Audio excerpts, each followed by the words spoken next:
मैंने सुना है कि तुमने मिस्टर हम्माद की कंपनी के साथ प्रोजेक्ट साइन भी कर दिया। अजीर साहब अपने मतलब की बात पर आई, क्योंकि वो खुद इस प्रोजेक्ट को हासिल करने में लगे थे और आखिरकार शहरियार ने बाजी मार ही दी थी। हाँ चाचू, प्रोजेक्ट अच्छा लगा तो साइन कर लिया, शहरियार मुस्कुराते हुए बोला। पर बंदा कोई मशवरा ही कर लेता है। मैं भी तुम्हारा अपना हूँ, भाई साहब भी इधर नहीं है। मगर नहीं, तुम्हें तो अपनी मर्जी चलाने की आदत हो चुकी है। वो थोड़ा सख्त लहजे में बोले। चाचू, मेरे बाबा को मुझ पर यकीन है और मुझे नहीं लगता कि मुझे अपने बिजनेस में किसी और की राय लेने की ज़रूरत है। मैं जो करता हूँ खुद करता हूँ, मुझे किसी के मशवरे की ज़रूरत नहीं होती। शहरियार बोला तो उसके अल्फाज ही अगले को चुप करवाने के लिए काफ़ी थे। छोड़ो इन बातों को, मैं एक ज़रूरी बात करने आया था तुमसे। तुम शुमाइला को थोड़े महीने अपनी कंपनी में ट्रेन करो, ताकि कल को ये मेरी कंपनी को अच्छे से संभाल पाए। अजीर साहब ने शुमाइला के दिल की बात की। शहरियार ने एक नज़र शुमाइला को देखा। चाचू, शुमाइला की इंटर्नशिप पूरी हो चुकी है, मुझे नहीं लगता अब इसको मेरे ऑफिस में काम करने की ज़रूरत है। शहरियार ने साफ इनकार कर दिया। मेरे कहने पर रख लो, अजीर साहब बोले। चलें ठीक है, आप कहते हैं तो 3 महीने की ट्रेनिंग में रख सकता हूँ, इससे ज़्यादा नहीं। शहरियार को अजीर साहब को बार बार मना करना अच्छा नहीं लग रहा था, इसलिए उसने हाँ कर दी। चाय आ चुकी थी, तीनों बातें करते रहे और चाय पीने लगे। अजीर साहब और शुमाइला अपने मकसद में कामयाब होने पर मुस्कुरा रहे थे। जाने अब ये दोनों क्या करने वाले थे। अबीरा कब की तैयार होकर बैठी थी, उसने लंच बना दिया था। वो सारा दिन बेचैन रही थी। दोपहर के वक्त शहरियार ने ड्राइवर भेज दिया था। अबीरा चादर ओढ़कर गाड़ी की पिछली सीट पर बैठ गई। 5 घंटे का सफ़र था, जो अबीरा के लिए बहुत मुश्किल था। उसे अजीब सी बेचैनी हो रही थी, जैसे कुछ बहुत बुरा होने वाला है। बिलाखिर सफ़र ख़त्म हुआ। गाड़ी अबीरा के घर के सामने रुकी।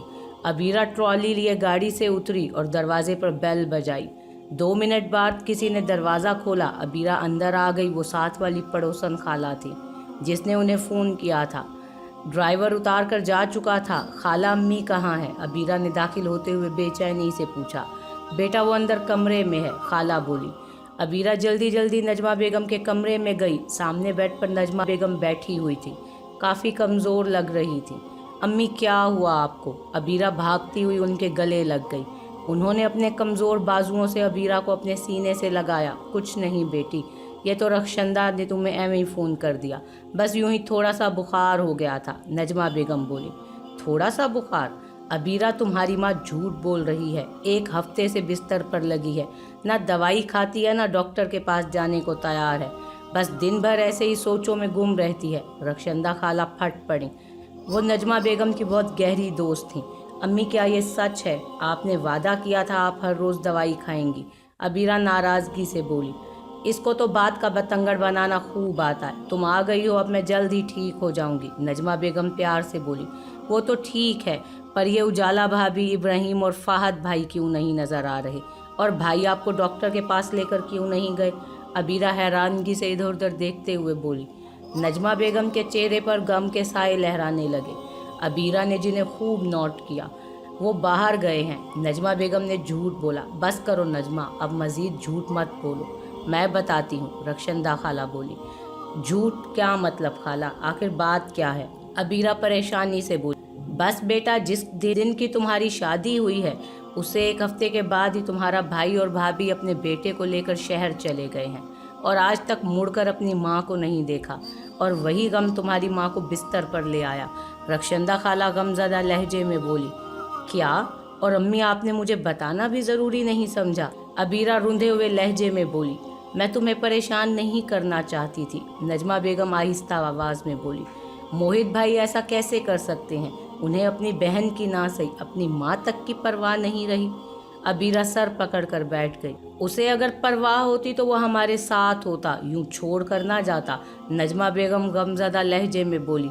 अच्छा, अब आप ज़्यादा परेशान मत हों, मैं कुछ बना कर लाती हूँ, फिर आप दवाई खाकर सो जाएं। अबीरा ने उनकी तरफ देखा, फिर अपने आप को संभाल कर बोली। वो बाहर चली गई। रखशंदा खाला उसके पीछे आई। अबीरा बेटी, अब तुम आ गई हो तो मैं घर चली जाती हूँ, वो इसके पास आकर बोली। बहुत बहुत शुक्रिया खाला, आपने अम्मी का बहुत ख्याल रखा। جب ان کے اپنے ان کے پاس نہیں تھے تو آپ نے غیر ہو کر بھی ان کی اپنوں سے بڑھ کر خدمت کی۔ عبیرہ ان کا شکریہ ادا کرتے ہوئے بولی۔ وہ مسکراتے ہوئے عبیرہ کے سر پر ہاتھ پھیرتے چلی گئیں۔ عبیرہ نے کھانا بنایا اور نجمہ بیگم کو کھلا کر دوائی کھلائی۔ ان کو سلا کر وہ بیڈ کی دوسری طرف لیٹ گئی۔ وہ بہت تھکی ہوئی تھی۔ تھوڑی ہی دیر میں اس کی آنکھ لگ گئی۔ شہریار عمیر اور نور کو اسکول سے پک کر کے گھر جلدی آ گیا تھا۔ عمیر اور نور کو جب پتہ چلا کہ وہ عبیرہ گھر نہیں ہے، وہ رو رہے تھے۔ شہریار انہیں چپ کروا کے تھک چکا تھا۔ آخر وہ انہیں لیے باہر آ گیا، پارک میں لے گیا، جس سے ان کا دل بہل گیا۔ وہ رات کو کھانا کھا کر واپس آئے تو دونوں سو چکے تھے۔ شہریار ان دونوں کے لیے بہت پریشان تھا۔ وہ انہیں ان کے کمرے میں سلا کر واپس اپنے کمرے میں آیا۔ جیسے ہی کمرے میں داخل ہوا، اس کی نظر سامنے الماری پر پڑی، جہاں اکثر اسے عبیرہ کھڑی ہوئی نظر آتی تھی۔ اس نے اپنے بیڈ کو خالی پایا، جہاں ہمیشہ اس کے آنے سے پہلے عبیرہ اس کے کپڑے اور دوسری چیزیں رکھ دیتی تھی۔ وہ سر جھٹکتا آگے بڑھا، کپڑے نکال کر فریش ہونے چلا گیا۔ تھوڑی دیر بعد وہ نہا کر واپس نکلا اور لیپ ٹاپ لے کر بیٹھ گیا۔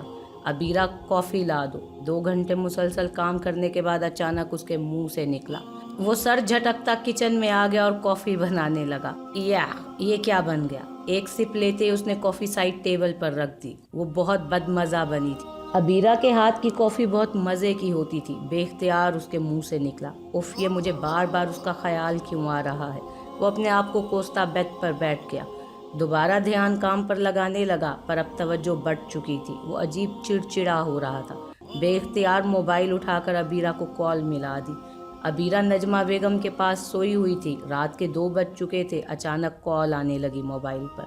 نیند سے جاگی تھی، ادھر ادھر ہاتھ مار کر موبائل کو ڈھونڈا، بنا دیکھے کال اٹھا لی۔ السلام علیکم، عبیرہ بولی۔ وعلیکم السلام، شہریار نے سانس اندر کھینچ کر کہا، جیسے اس کی بے چینی کو سکون مل گیا ہو۔ عبیرہ شہریار کی آواز سن کر ایک دم بیڈ سے اٹھی، نجمہ بیگم کی طرف دیکھا جو سوئی ہوئی تھی، دوپٹہ لے کر کمرے سے باہر آ گئی۔ آپ نے اس وقت فون کیا، سب ٹھیک تو ہے نا؟ عمیر اور نور تو ٹھیک ہے نا؟ عبیرہ ایک دم بولی۔ لو، یہاں میں بے چین ہوں، وہاں میڈم کو صرف بچوں کی پڑی ہوئی ہے۔ شہریار دل ہی دل میں بولا۔ وہ سب ٹھیک ہے، میں تو تمہاری خیریت پوچھنے کے لیے کال کر رہا تھا۔ شہریار بولا۔ میں تو 7 بجے کے قریب ہی پہنچ گئی تھی۔ عبیرہ صوفے پر بیٹھ گئی۔ اچھا، پھپھو کیسی ہیں؟ وہ ٹھیک ہے نا؟ شہریار نے نجمہ بیگم کے بارے میں دریافت کیا۔ ہاں ٹھیک ہے، کل ڈاکٹر کے پاس لے کر جانا ہے، وہاں سارے ٹیسٹ کروانے کے بعد پتہ چلے گا کہ مسئلہ کیا ہے، عبیرہ بولی۔ چلو ٹھیک ہے، اللہ حافظ۔ شہریار نے فون بند کر دیا۔ عجیب بندہ ہے، عبیرہ حیرانگی سے فون کو دیکھتے ہوئے بولی، اور اٹھ کر کمرے میں آ گئی۔ پتہ نہیں مجھے کیا ہو رہا ہے۔ دوسری طرف شہریار بات کر کے اب بھی خود کو ہی کوس رہا تھا۔ اگلی صبح عبیرہ اٹھی، سب کام کیے اور دوپہر میں نجمہ بیگم کو لے کر جانا تھا۔ 10 بجے کے قریب فری اس سے ملنے آ گئی۔ اب وہ دونوں باہر چھوٹے سے لان میں لگے جھولے پر بیٹھ کر چائے پی رہی تھیں۔ اور سنا، شہریار بھائی کیسے ہیں؟ فری چائے پیتے ہوئے بولی۔ ٹھیک ہیں، عبیرہ بس اتنا ہی بولی۔ عبیرہ تو مجھے خوش کیوں نہیں لگ رہی؟ کیا بات ہے؟ فری پریشانی سے بولی۔ خوش؟ ہاں، یہ بہت بڑا لفظ ہے فری۔ میری زندگی بس عمیر اور نور کے گرد گھومتی ہے، اس سے بڑھ کر کچھ نہیں ملا، اور شاید زندگی بھر نہ ملے۔ وہ کھوئے ہوئے لہجے میں بولی۔ کیوں، شہریار بھائی کا رویہ تمہارے ساتھ ٹھیک نہیں ہے؟ فری نے پوچھا۔ فری، میری زندگی بہت عجیب ہے۔ میں شہریار کے ساتھ ان کی انچاہی بیوی بن کر زندگی گزار رہی ہوں۔ وہ بولی تو اس کے لہجے میں چھپے دکھ کو فری محسوس کر سکتی تھی۔ کیا ابھی بھی تم فہد؟ فری ہکلاتے ہوئے بولی۔ ارے نہیں، بالکل بھی نہیں۔ وہ تو میری زندگی کی سب سے بڑی غلطی تھی، اور اللہ کا شکر ہے اس نے مجھے اس گند میں کودنے سے پہلے ہی بچا لیا۔ بس اب دعا کرنا وہ عذاب دوبارہ میری زندگی میں قدم نہ رکھے۔ وہ ڈرے ہوئے لہجے میں بولی۔ کیا مطلب؟ کیا ہوا؟ کیا اس نے دوبارہ کانٹیکٹ کیا؟ فری بھی پریشان ہو گئی۔ ہاں۔ پھر عبیرہ نے اس دن والی پوری بات فری کو بتا دی۔ اللہ، یہ فہد کا بچہ بہت کمینہ ہے، فری نے ساری بات سن کر کہا۔ مجھے ڈر ہے کہیں وہ دوبارہ میری بنی بنائی زندگی کو تباہ نہ کر دے۔ عبیرہ کا لہجہ بہت خوف زدہ تھا۔ تو اس پر دھیان مت دے، چل آنٹی کو ہاسپٹل لے کر چلے۔ فری نے اس کا دھیان بٹانے کے لیے کہا تو عبیرہ سر جھٹک کر اس کے ساتھ اندر چلی گئی۔ عبیرہ نجمہ بیگم کو لے کر ہسپتال آئی۔ فری بھی ساتھ ہی تھی۔ ڈاکٹر سے پہلے ہی اپوائنٹمنٹ لے لی گئی تھی۔ उस वक्त नजमा बेगम के सारे टेस्ट हो रहे थे। नर्स उन्हें लेकर एक कमरे में गई थी। फरी और अबीरा एक बेंच पर बाहर ही बैठी हुई थीं। यार बहुत भूख लगी है, तू ऐसा कर यहीं बैठ, मैं कुछ खाने के लिए लेकर आती हूँ, फरी उठते हुए बोली। अबीरा ने सिर्फ हाँ में सर हिलाया। वो नजमा बेगम की वजह से परेशान थी। अबीरा जल्दी से बाहर की तरफ बढ़ी। अभी अबीरा को बैठे 5 मिनट ही हुए थे, तभी उसे अपने उकब से आवाज़ आई, हाय डार्लिंग, कैसी है मेरी जान। अबीरा ने मुड़कर देखा तो उसे अपने बिल्कुल पास फहद बैठा हुआ दिखाई दिया। तुम यहाँ क्या कर रहे हो? वो एकदम से उठ खड़ी हुई। अरे स्वीटी, मैं तुमसे मिलने आया हूँ। क्या यार, एक बार मैंने ना कर दी तो तुमने झट से इतने अमीर आदमी से शादी कर ली, वो हंसते हुए बोला और उसके मुकाबिल आन खड़ा हुआ। तुम दफ़ा हो जाओ, मुझे तुमसे कोई बात नहीं करनी। अबीरा उससे दूर हटते हुए बोली। अरे रुको मेरी जान, इतनी जल्दी तो मैं तुम्हारा पीछा छोड़ने वाला नहीं हूँ। फहद ने झट से अबीरा का हाथ पकड़ लिया। वो अंदर तक कांप गई। वो अपने हाथ को छुड़वाने की कोशिश करने लगी। लो, छोड़ दिया, फहद ने उसका हाथ छोड़ते हुए कहा। अबीरा ने जल्दी से अपने दोनों हाथ चादर के अंदर कर लिए। फहद, मैं तुम्हें आखिरी दफ़ा कह रही हूँ, मेरा पीछा छोड़ दो, वरना मैं शहरियार को सब बता दूंगी, फिर वो अपने तौर पर तुमसे निपट लेंगे, अबीरा ने उसे वार्निंग देते हुए कहा। शहरियार, तुम्हारा शोहर, जिसने तुम्हें आज तक बीवी तक नहीं माना, वो तुम्हारा यकीन करेगा। मिस अबीरा, इस खुशफहमी से निकलो और ये जान लो, अगर तुमने मेरा फ़ोन ना उठाया या आगे से मेरा नंबर ब्लॉक किया, मेरी किसी भी बात से इनकार किया, तो फिर खुद जाकर मैं तुम्हारे शोहर को ये सब कुछ बता दूंगा और ऐसा बताऊंगा कि उसी दिन तुम घर से बेदखल कर दी जाओगी। मेरे पास तुम्हारे सारे मैसेजेस हैं, सबके सब दिखा दूंगा। वो शैतानी मुस्कुराहट चेहरे पर सजाए हुए बोला। अबीरा के पांव तले से ज़मीन ही निकल गई। वो उसे तंजिया अंदाज में देखता वापस मुड़ गया। अबीरा एकदम बेंच पर बैठी। तभी फरी हाथ में कुछ खाने के लिए लेते हुए नज़दीक आई। लो, खा लो, उसने उसके करीब चीज़ें रखते हुए कहा। क्या हुआ अबीरा, रो क्यों रही हो? आंटी तो ठीक है। फरी उसके करीब नीचे बैठकर बोली।